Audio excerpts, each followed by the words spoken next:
ಕೊಪ್ಪಳದಲ್ಲಿ ರೈತರ ನೀರಿನ ಹಕ್ಕಿಗಾಗಿ ಬಿಜೆಪಿ ಬೃಹತ್ ಹೋರಾಟಕ್ಕೆ ಚಾಲನೆ ನೀಡಿದೆ. ಅಂಜನಾದ್ರಿ ಬೆಟ್ಟದ ಶ್ರೀ ಹನುಮಂತ ದೇವರ ಸನ್ನಿಧಿಯಲ್ಲಿ ವಿಶೇಷ ಪೂಜೆ ಸಲ್ಲಿಸಿದ ಬಳಿಕ ವಿಜಯನಗರ 11A ಕಾಲುವೆಗೆ ನೀರು ಹರಿಸುವಂತೆ ಆಗ್ರಹಿಸಿ ಪ್ರತಿಭಟನೆಯನ್ನು ಆರಂಭಿಸಲಾಗಿದೆ. ಬರದ ತೀವ್ರತೆಯಿಂದ ಬೆಳೆಗಳು ಒಣಗುತ್ತಿದ್ದು ರೈತರು ಸಂಕಷ್ಟಕ್ಕೆ ಸಿಲುಕಿದ್ದಾರೆ.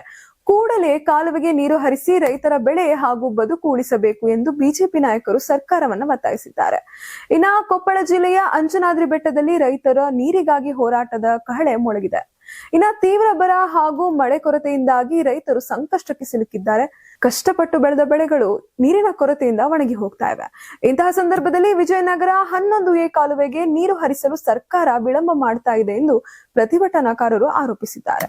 ರೈತರಿಗೆ ನೀರು ಒದಗಿಸುವುದು ಸರ್ಕಾರದ ಜವಾಬ್ದಾರಿ. ಯಾವುದೇ ರಾಜಕೀಯ ಮಾಡದೆ ತಕ್ಷಣ ಕಾಲುವೆಗೆ ನೀರು ಹರಿಸಿ ಒಣಗುತ್ತಿರುವ ಬೆಳೆಗಳನ್ನು ರಕ್ಷಿಸಬೇಕು ಎಂದು ಬಿಜೆಪಿ ನಾಯಕರು ಆಗ್ರಹಿಸಿದ್ದಾರೆ.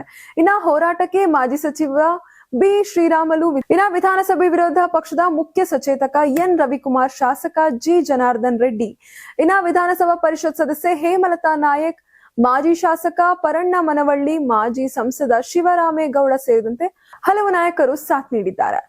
ನೂರಾರು ಬಿಜೆಪಿ ಕಾರ್ಯಕರ್ತರು ಹಾಗೂ ಸಾವಿರಾರು ರೈತರು ಪ್ರತಿಭಟನೆಯಲ್ಲಿ ಭಾಗವಹಿಸಿ ಸರ್ಕಾರದ ವಿರುದ್ಧ ಆಕ್ರೋಶವನ್ನ ಹೊರಹಾಕಿದ್ದಾರೆ.